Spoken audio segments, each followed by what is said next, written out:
لو سألت أي فلاح أسرع محصول يلم معاك فلوس وبسرعة هيقولك الخس. محصول خفيف وسريع ومكسبه نضيف. في الفيديو ده هقولك ازاي تزرع فدان خس من أول تجهيز لحد حصاد المحصول وتاخد أعلى إنتاج. أول خطوة تجهيز الأرض. الخس بيحب أرض خفيفة طمية صرفها كويس، ما تكونش بتحتفظ بالمية. قبل الزراعة بأسبوع بنحرث الأرض حرثتين متعامدتين ونضيف 10 متر سماد بلدي، ونضيف 150 إلى 200 كيلو جرام سوبر فوسفات، ويفضل إضافة 50 كيلو سلفات بوتاسيوم لو الأرض ضعيفة. بعد الخلط بنعمل تسحيف خفيف ونقسم الأرض خطوط 10 أو 12 خط في القصبتين. الخس ما بيحبش الأرض المكتومة، كل ما الأرض تكون متهوية وناعمة كل ما الجذور تفتح معاك وتعمل راس كبيرة.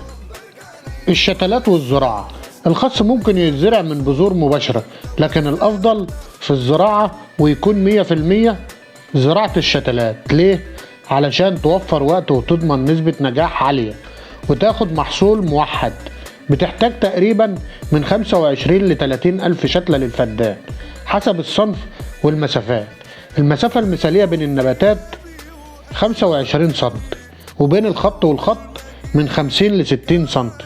بنزرع على رية كدابة خفيفة، يعني بنسقي الأرض قبل الزراعة ب 12 ساعة علشان الأرض تكون رطبة وماسكة.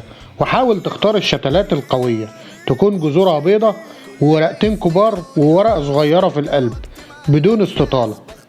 أما بقى بالنسبة للري والتسميد، الخس من المحاصيل اللي بتحب الري المنتظم، يعني ما ينفعش تغرقه ولا ينفع تنشفه.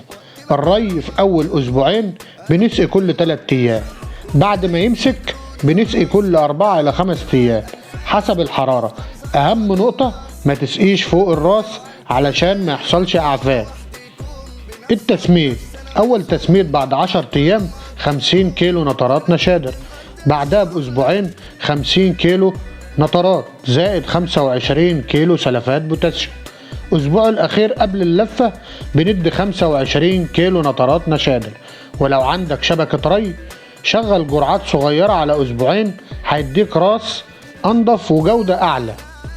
نيجي على مكافحة الآفات. الخس حساس للمن والدودة، لو ظهر من رش زيت معدني خفيف زائد مادة آمنة زي أسيتامبريد.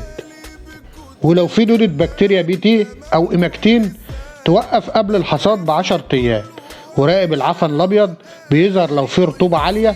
العلاج تهوية جيدة وري معتدل ورشة فطري نحاسي خفيفة.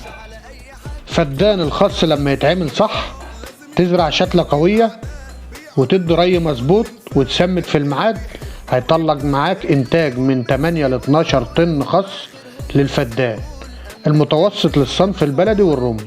ولو الأرض قوية والتسميد مظبوط الإنتاج بسهولة يوصل ل 14 طن، وفي بعض الأراضي المنتظمة بيعدي 15 طن للفدان.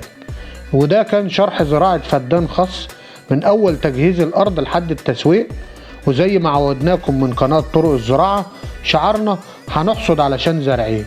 لو عايز أي معلومة عن الخس أو عن أي محصول تاني اكتب لي في التعليقات.